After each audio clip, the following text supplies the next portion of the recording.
My family treated me like their personal ATM for years, while my sister got everything. Years later, I got a promotion and they demanded I fund her lifestyle. Hey everyone, not really sure how to start this. I've been lurking here for a while, reading posts from people with tough family dynamics. And honestly, a lot of it hits way too close to home. Sorry if it's too long. I didn't plan to make it this detailed, but once I started typing, it just kept flowing. I am Amanda, 23, female. I don't know how else to put this, but I feel like I wasn't really raised the way most people imagine when they talk about childhood. I was just kind of there, like physically in the house, part of the family and name, but not the priority. If I'm being completely honest, I always felt like the black sheep of the family. My sister was the golden child. She got all the attention, all the sympathy, all the understanding.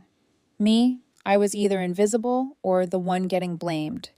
It started really young. Like I remember being maybe 7 or 8 and my sister was having one of her meltdowns. She always had some kind of thing going on, whether it was trouble at school, panic attacks, mood swings. My mom would literally drop everything for her. I could be in the corner saying I had a stomach ache or I needed help with homework, and she'd snap at me to stop being dramatic or to handle it myself. I learned really quickly that if my sister had a problem, mine didn't exist. I remember one birthday, I think I was 10, where I asked if I could invite some friends over. My mom said no because my sister wasn't in the right emotional space to deal with company. Instead, we had a quiet dinner at home, and the whole thing ended up being about my sister because she didn't like the food and had another breakdown. So, my birthday dinner basically turned into a therapy session for her, and I was just sitting there pretending I was fine with it. And don't get me wrong, I love my sister. I don't blame her for needing help. She had real issues. But what kills me is how my parents treated her needs were the only needs that mattered. She got excuses for everything. She skipped school. She's sensitive. The school doesn't understand her. I forgot to take the trash out. Why are you so lazy? Why can't you be more responsible? Same house, same parents, but two completely different standards. It wasn't just about rules either. It was the way they spoke about us. My mom would tell family members how smart and special my sister was, how she had so much potential, how she just needed extra care. Me. If I came up in conversation, it was usually about how I was quiet or difficult sometimes, or how I needed to learn to help more. I never got praise. I was like the utility player in the background, the one keeping things running while she got to shine. The worst part is it seeps into your head. When you grow up always being second place, you start to believe you don't really deserve attention. I remember one time in high school, I actually got sick, like flu sick, fever, couldn't get out of bed. My mom still made me get up and go pick up groceries with her because my sister was too fragile to go outside. I dragged myself out of bed, dizzy, coughing, and carried bags while she fussed over my sister, sitting comfortably in the car. I wanted to scream, but what was the point? If I complained, I'd just get told I was selfish. Looking back, I don't even think they realized how bad it was. I think my parents thought they were just doing their best with the child who needed more attention. But the reality is, they completely neglected the other child in the process. And being stuck in that role from such a young age, the one who just had to deal with things alone, it sticks with you. So when I was around 16, everything shifted even more. My dad got this job abroad, and suddenly he was gone most of the time. That meant the whole balance of the house changed. If I thought I was the forgotten kid before, now I was more like, congrats, you're your mom's unpaid therapist and emotional support animal now. I still remember the first week after my dad left. My mom came into my room around midnight, sat on the edge of my bed, and just started crying. Like full-on crying about bills, about being lonely, about not knowing if my dad was going to be faithful while he was overseas. And I was just sitting there, a 16-year-old girl who had homework to finish and an exam the next day, patting her on the back like, "It's going to be okay, Mom." I didn't even know what to say. I wasn't equipped for that, but she just kept doing it night after night. It became a routine. I think this is when the scapegoat golden child thing really became obvious to me. During the day, she still babied my sister. My sister could skip school, lock herself in her room, throw tantrums, and my mom would rush in like she was caring for a queen. If I ever skipped school, rarely because I was terrified of disappointing people, it turned into a lecture about how I was irresponsible like my dad or setting a bad example. I was the bad one if I messed up. But my sister was fragile and special and had to be protected at all costs. My mom leaned on me for everything emotional. She'd call me during lunch at school to vent about bills or arguments with my dad. She'd ask me to be strong when she broke down. Meanwhile, my sister, she never had to hear a word of it. My mom protected her from all the hard truths. She wanted me to absorb it all while my sister lived in a bubble. And if I ever showed signs of stress or said I couldn't handle it, my mom flipped it on me. Oh, so now I can't even talk to my own daughter? Or you're just like your father. Cold. The double standard was insane. Like one time, my mom was stressed about money and asked me to help her figure out the budget. I sat there with her trying to go through receipts, even though I barely understood half of it. Later that same night, my sister came in the room crying because her boyfriend didn't text her back. My mom dropped everything and spent hours comforting her. I just sat there like, really? I'm over here trying to help you keep the lights on, and she gets more sympathy because of some teenage drama. That was basically my life summed up. It wasn't just about emotional labor either. She expected me to pick up the slack physically too. My sister never had to do chores consistently. If she refused, my mom would say, "She's not in the mood today," or "She's too stressed." Me, if I didn't do it, I was lazy, disrespectful, and apparently didn't care about the family. If something went wrong in the house, like if the sink broke or the groceries weren't bought, guess whose fault it was? Mine, as always. And the thing is, my sister played into it. She loved being their favorite, and she knew it. She'd rub it in sometimes. Like if I got in trouble, she'd say, "Why can't you just listen for once?" She knew she could get away with almost anything. If she talked back to my mom, it was, "She's just being passionate." If I did it, it was, "You're disrespectful." The weight of it all really started to hit me around 17 to 18. That's supposed to be the age where you're figuring out who you are, thinking about college, hanging with friends. But I felt like I was living a double life. At school, I was just this quiet kid who kept her head down. At home, I was the stand-in spouse, my mom's emotional crutch, always absorbing everyone else's problems. There's this memory that still stings. I had a panic attack before an exam because I was so stressed. I came home and tried to talk to my mom about how I couldn't breathe and felt like I was dying. She literally brushed it off and said, "Stop being dramatic. You don't know real stress." Then my sister had a panic attack a few weeks later, and suddenly there were doctor appointments, therapy sessions, family meetings about how to support her. That's when I really understood my role. I was never going to get the same care. I was the one expected to just deal with it. And the wild part is nobody outside the house knew. To everyone else, my family looked normal. People thought we were close. They had no idea that behind closed doors, I was basically the one holding things together while being blamed for everything that went wrong. So, by the time I hit 20, I honestly thought I had cracked the code. I got this internship in another city. It wasn't even paid well, but to me, it was freedom. My own place, even if tiny. My own space. My own rules. I was hyped. I thought finally, after years of being the family scapegoat, I was going to breathe a little bit. I was nervous telling my parents. And when I finally sat them down and explained, I should have known what was coming. They absolutely lost it. My mom started crying immediately, saying stuff like, "You're abandoning us. You don't care about family." My dad got angry and called me selfish. And then, of course, my sister chimed in. She had this smug way of siding with them. She told me I was running away from my responsibilities, that I was just being dramatic, and that family comes first. I couldn't believe it. This is the same sister who skipped out on classes, dropped out of stuff halfway through, and got called brave for it. But me moving for a legitimate internship was apparently betrayal. Her mistakes were framed as personal growth. My ambitions were framed as selfishness. At first, I stood my ground. I told them I needed this opportunity, that it was important for my career, and that I couldn't just stay home forever. My mom cried harder. She started saying I was choosing strangers over family. And my dad went on a rant about how I'd forget where I came from, how I'd turn into one of those people who abandons their parents. My sister kept backing them up, nodding, saying things like, "She's just not grateful," or "She doesn't understand how much we've sacrificed." It was overwhelming. I remember going to my room after that fight and just lying on my bed, staring at the ceiling, wondering if maybe I was being selfish. That's the messed up thing about growing up the scapegoat. They train you to question yourself constantly. Like maybe I am ungrateful. Maybe I do owe them everything. Meanwhile, my sister never had to justify a single decision she made. She was always right by default. Anyway, I went ahead and moved for the internship. For the first time ever, I had some freedom. I could wake up when I wanted, eat what I wanted, not have someone yelling at me about chores or guilt-tripping me about money. It was small, but it felt huge. I started actually feeling like a person. But of course, they couldn't leave me alone. The calls started almost immediately. My mom would call crying, saying she couldn't sleep without me there, that she felt abandoned. My dad would leave voicemails calling me selfish and ungrateful. My sister would text things like, "You don't realize how much you're hurting Mom," or "You've changed." It was constant pressure, and I cracked. After 3 months of guilt tripping, emotional manipulation, and nonstop accusations, I gave in. At 20, I left for 3 months but came back. Now at 23, I planned differently. I told myself it made sense financially.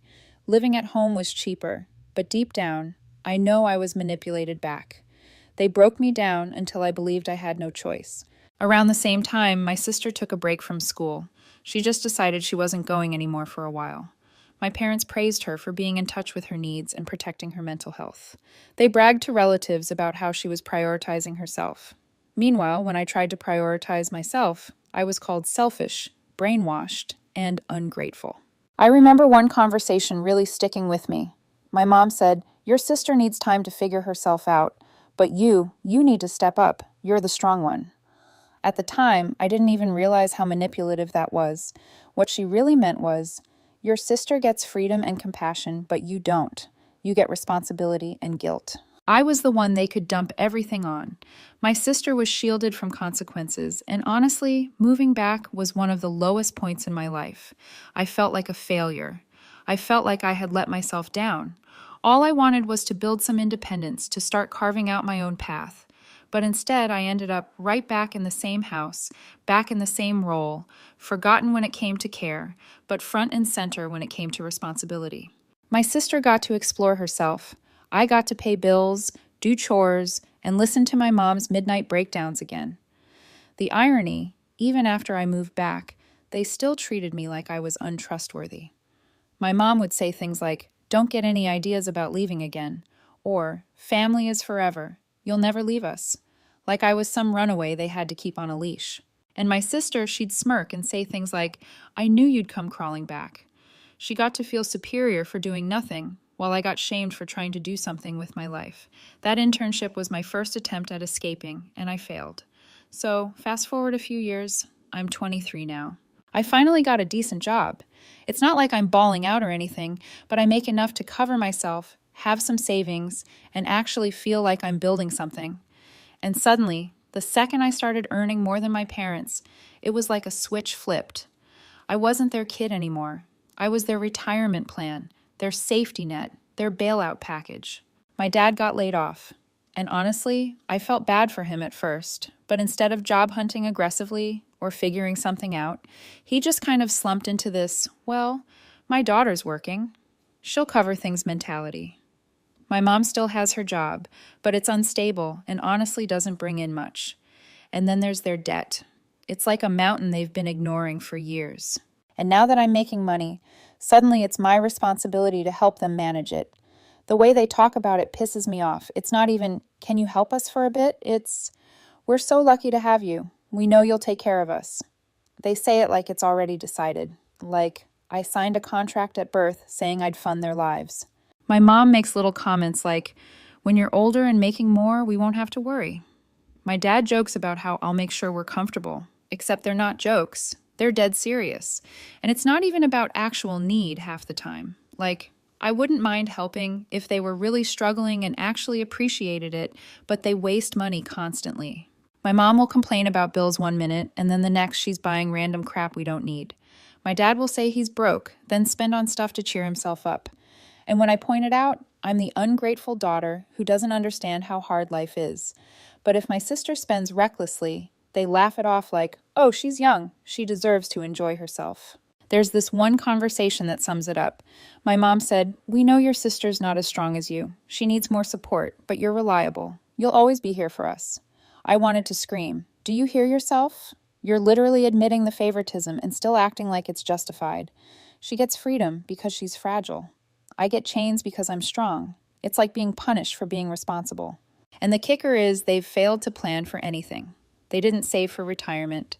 They didn't manage their debt. They just lived like everything would magically sort itself out. And now instead of owning up to that, they're pinning it all on me, like it's my duty to fix decades of bad decisions just because I happen to be their daughter. I can't even imagine what they'd do if I wasn't around. Probably still lean on me somehow, even from a distance. That's how deep the scapegoat role goes. The irony is, I naturally prefer living alone. I like quiet. I like privacy. I don't even want that much. But instead of supporting me, they see that as selfish. They'd rather me sacrifice my happiness so they can avoid facing reality. I've already decided I'm moving out. I'm not going to be their retirement plan. I'm not going to set that precedent because once I start, they'll never stop expecting it. And the longer it goes on, the harder it'll be to break away. By this point, I already knew deep down what I had to do. I had to move out. Not someday, not eventually, but now. I couldn't keep living in that house where I was treated like the scapegoat and ATM while my sister floated around doing whatever she wanted with zero expectations. Every day I stayed, I felt my energy draining away, like I was just existing for other people, not myself. The problem wasn't the decision itself. The problem was how to do it without them destroying me emotionally before I even got the chance to leave. Because if there's one thing I know about my parents, it's that they won't just let me go. I had a plan. I left. But they wore me down with endless guilt trips until I gave in, and I swore I wouldn't let that happen again. So I started thinking about my options.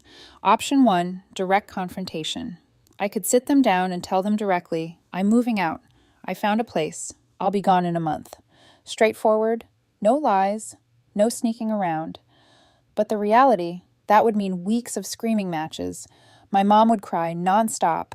My dad would blow up. My sister would back them up with her holier-than-thou commentary. It would be torture. They wouldn't let me breathe until the day I left, and even then, they might actually try to physically stop me. Knowing my dad, I wouldn't even put it past him to literally block the door. Option 2, leave quietly.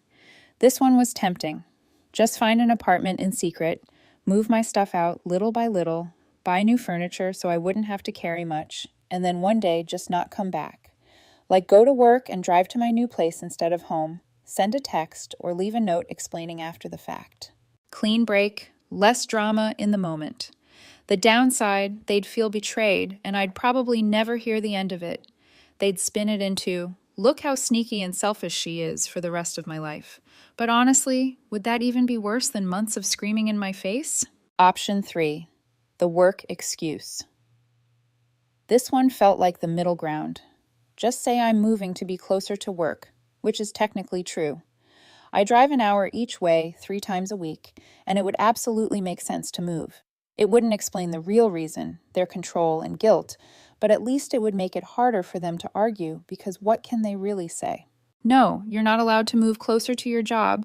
Even my sister couldn't spin that without sounding ridiculous. But the downside is it would mean hiding the truth, and I'm tired of lying just to protect their feelings. So I sat with these options for a while. I thought about it every single night, lying in bed, staring at the ceiling. I knew if I confronted them directly, I'd fold like I did at 20. It was weird because the more I thought about it, the more I realized the real question wasn't how to move out. It was, do I care more about their feelings or my future? And for the first time in my life, I chose me. Because every time I chose them, I lost a little more of myself. I became smaller, quieter, angrier, more resentful, and they never noticed because they didn't care. I was the scapegoat, the background character. They didn't care if I was happy as long as I was useful. I couldn't do it. So I made my decision. I was going to leave quietly. Option 2, rent a place in secret, move my stuff bit by bit, and then just not come back one day. Because the truth is, direct confrontation doesn't work with people like them. They don't want a conversation. They want control, and the only way to get out is to stop giving them the chance to manipulate you. It felt scary, but also freeing. For the first time, I felt like I had a plan that might actually work. I pictured myself in a small apartment sitting on the floor eating takeout, and it actually made me smile.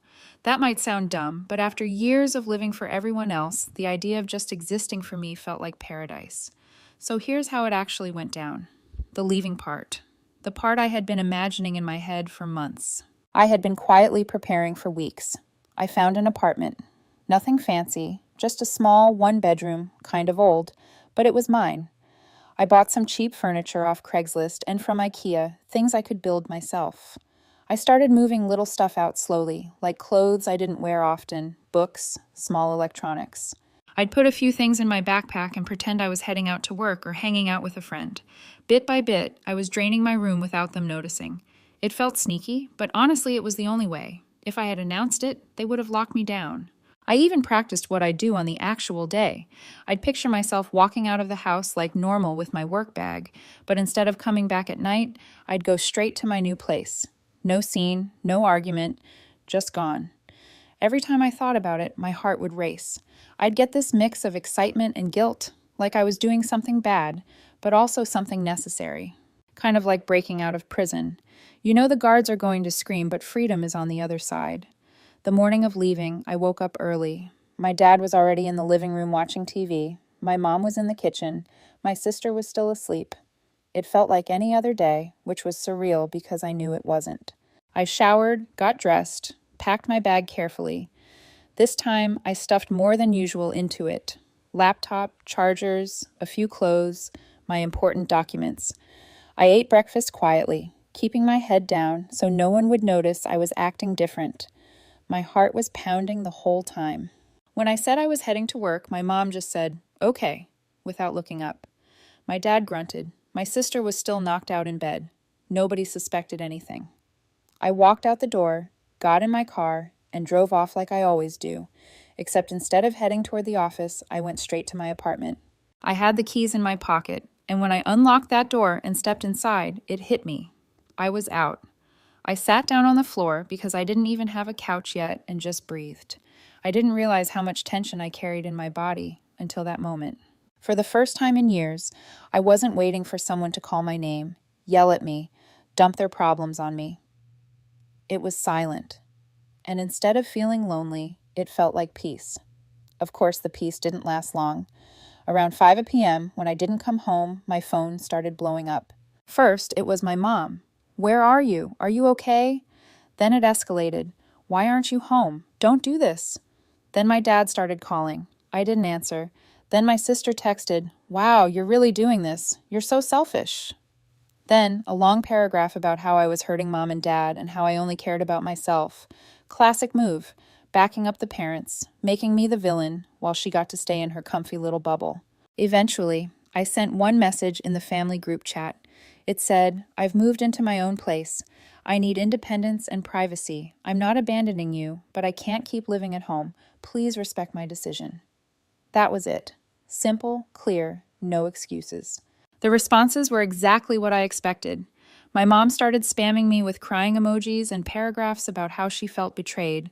My dad sent angry texts about how ungrateful I was, how I'd regret this, how family is supposed to stick together. My sister chimed in with her usual selfish nonsense. But here's the difference. This time, I didn't cave. I put my phone on silent, tossed it across the room, and sat on the floor eating cheap Chinese takeout out of a carton. And even though I could feel the guilt gnawing at me, there was this overwhelming sense of relief, like, yeah, they're going to be pissed. But I finally did it. I finally chose myself. The next few days were rough, not going to lie. They kept calling, kept texting. My dad even showed up at my job one afternoon trying to convince me to come back. I told him politely but firmly that I wasn't moving home. He called me cold and walked out. My mom sent me voice notes crying about how she couldn't sleep without me there. My sister kept saying I was destroying the family. It was a lot, but I stayed put. Every day that I didn't give in made me stronger. And the thing that really stood out, the double standard. When my sister moved in with her boyfriend a year later, my parents didn't call it betrayal. They didn't call her selfish. They told everyone she was starting her adult life and acted proud of her. But when I did the exact same thing, I was a traitor. She gets praised for independence. I get punished for it. But despite all of it, I don't regret leaving quietly. Direct confrontation would have destroyed me emotionally before I even made it out the door. Sneaking out gave me the chance to escape on my terms. And sitting there that first night, eating takeout in silence, No one demanding anything from me. It felt like the first real breath I'd taken in years. Leaving day wasn't perfect, and it wasn't clean, but it was mine, and for once that was enough. So here's the part that honestly still makes me shake my head when I think about it.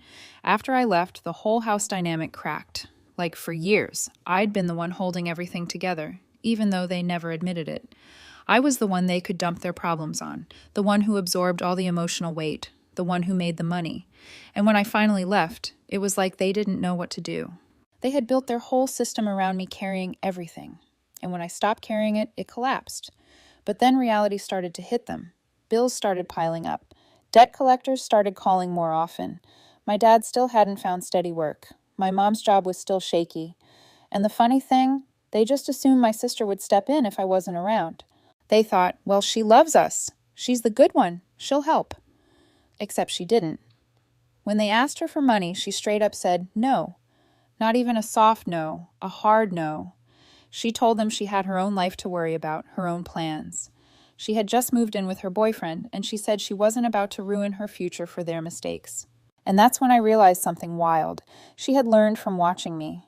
She saw what happened when I gave in, when I sacrificed myself over and over, and she decided she wasn't going to be me. Which honestly is kind of hilarious. My parents were shocked. They couldn't process it. This was the daughter they praised for everything, defended at all costs, called special and sensitive her whole life, and now here she was telling them no. They didn't know how to handle it. My mom cried about how she never expected this from her baby.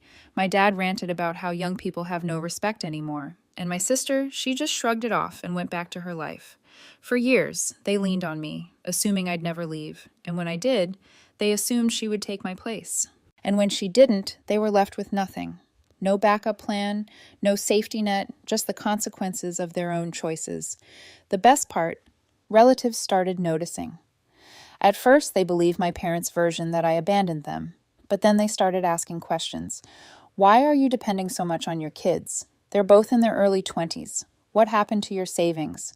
Why aren't you working? And the more questions they got, the less sympathy they got. Some even called them irresponsible to their faces. My mom hated that. My dad tried to brush it off, but you could tell it stung.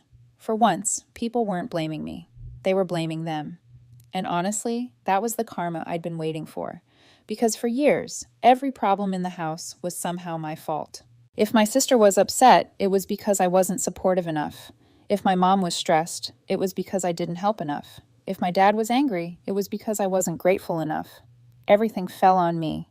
And now with me gone, they couldn't use me as the scapegoat anymore. They had to face the truth. The problems were theirs. It hit harder when my sister kept refusing to step in.